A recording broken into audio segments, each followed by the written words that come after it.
We're now going to look at how data helps us describe our world. So if we think about the council functions that are usually in place across the country, everything that a council does, it tends to be an element of place or people and where people live. So how can we use data better to describe these elements of council function?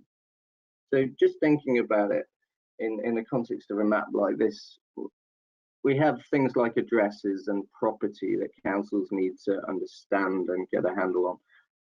Councils are responsible for looking after roads and streets and paths. We also need to look after environmental features across the landscape. And there's also a requirement to know about land parcels and what they're being used for and who owns what land and things like that. So imagine if we could describe all of these elements of council functions uniformly in our data. Well, it just so happens that we have identifiers that can do this. We have things like unique property reference numbers for houses and properties. We have elementary street units that describe sections of road, or unique street reference numbers that identify entire roads.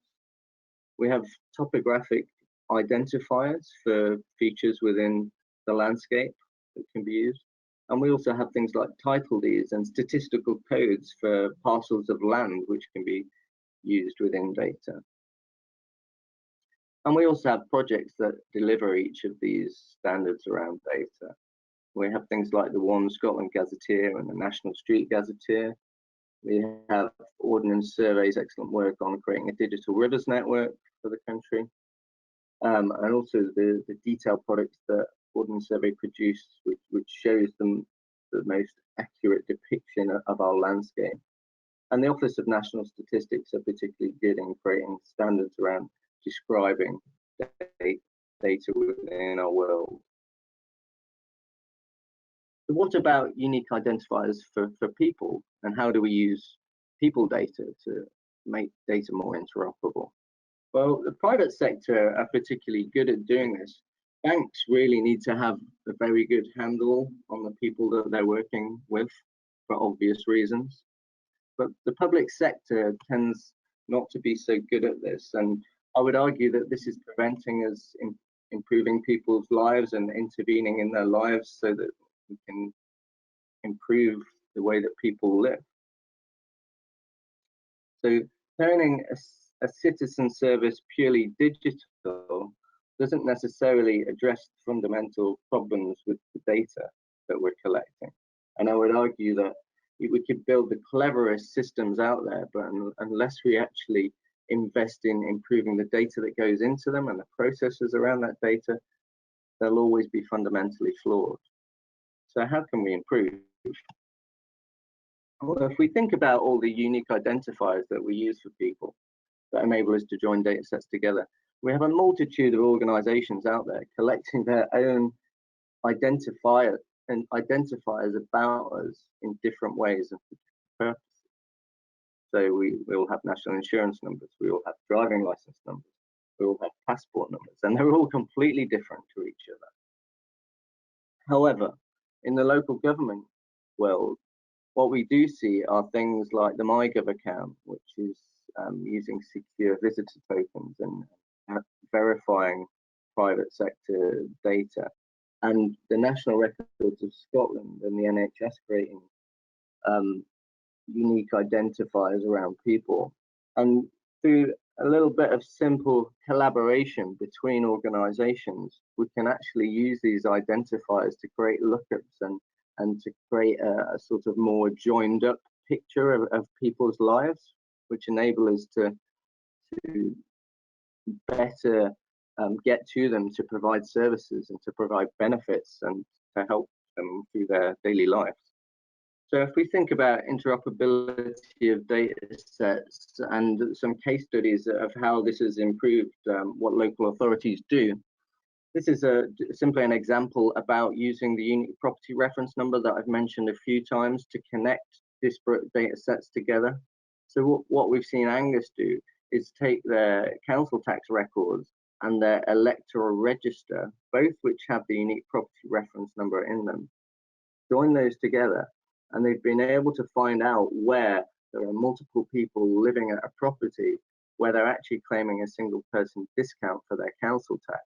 And this has made it possible for Angus to increase the taxes that they're collecting for their purposes. And this could be, the same venture could be carried out in every single one of the local authorities across the country and massively increase the money that they're collecting. If we think about that sort of same idea in the context of the citizen, you could argue that it's quite possible to bring different data sets about citizens, like benefits and social care and all sorts of other functions that have that same joining unique property reference number together, so that we can gain a better insight into who needs help and who do we need to target for certain services. So in that same way, instead of using unique property reference numbers to stitch different data sets together about people, if we start to capture unique customer reference numbers about people within disparate data sets, we have an even more increased chance of being able to get a more rounded picture of our citizens and being able to intervene in their lives to improve their daily living experience.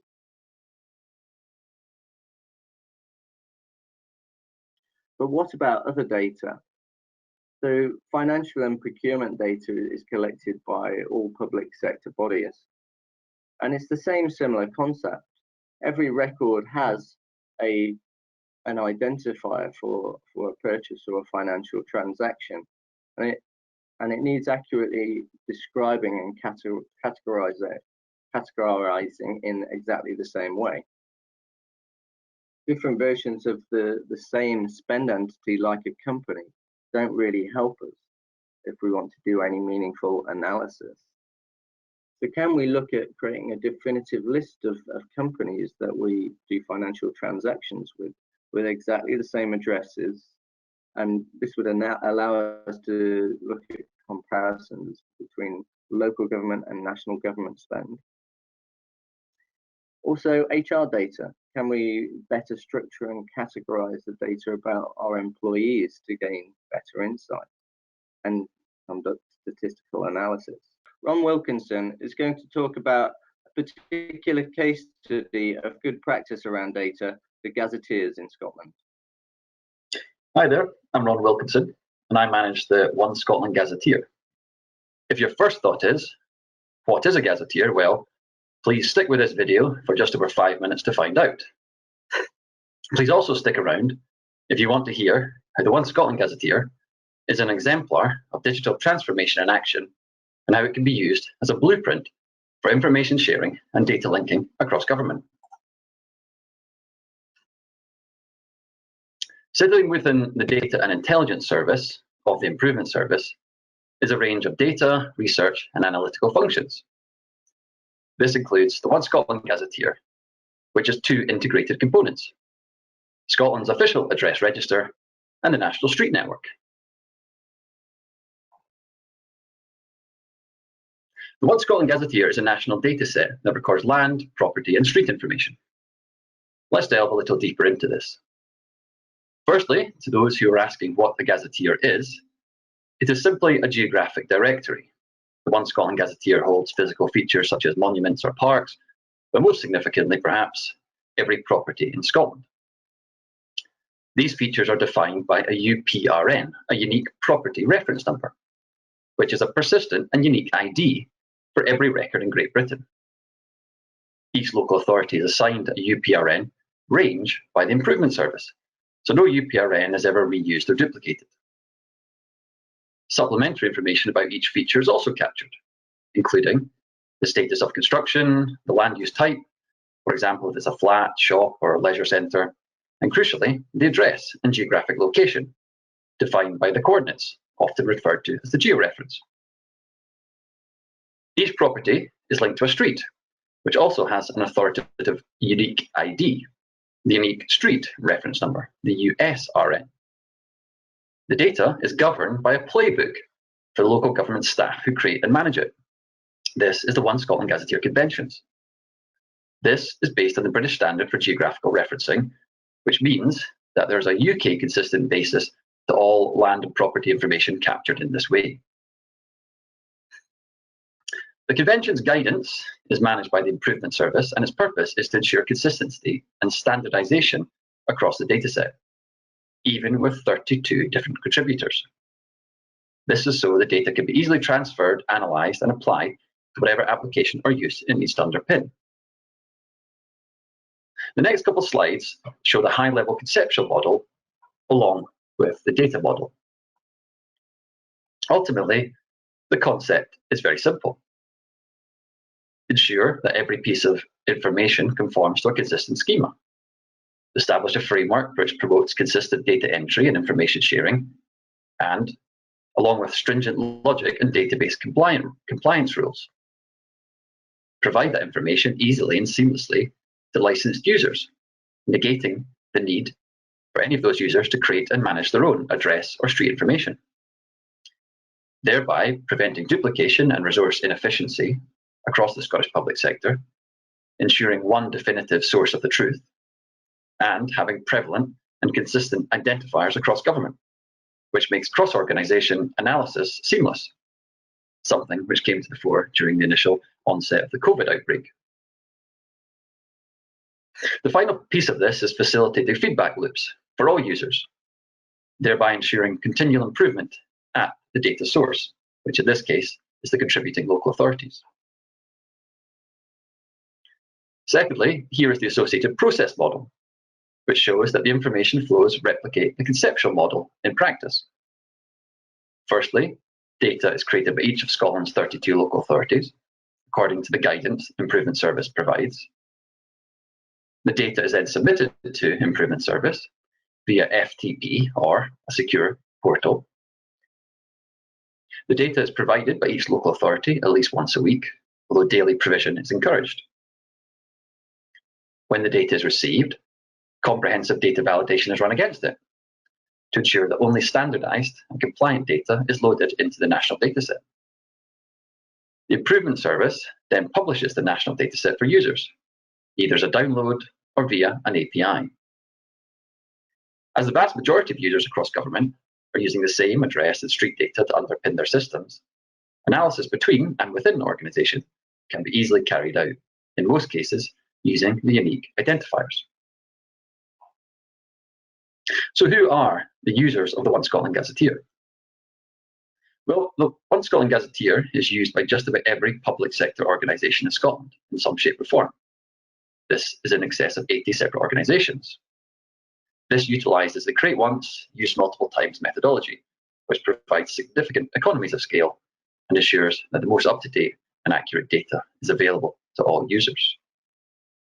Of the users, it's worth noting that all three emergency services use the One Scotland Gazetteer on the front line within their command and control systems.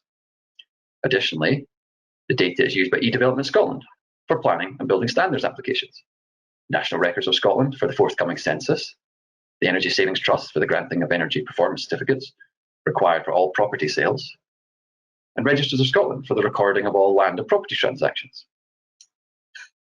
The data is also supplied to Ordnance Survey for onward provision to the private sector, making the authoritative gazetteer data prevalent throughout the Scottish and UK economy. It is created once with an authoritative and persistent ID and then used abundantly. So to briefly wrap up, here are a couple takeaways. The model that IS Improvement Service has established is one that sees a single source of creation of the data in a standardised and consistent manner. This is irrespective of the number of inputting organisations, and this can easily be scaled up. Then ensure there is a consistent schema and stringent data inputs, guidance and validation in place, and then provide that data to licensed users as easily as flexibly as possible, ideally via live feed, via a web service, whilst enabling feedback loops for continual improvement. Thank you for your time, and please visit osg.scot for more information.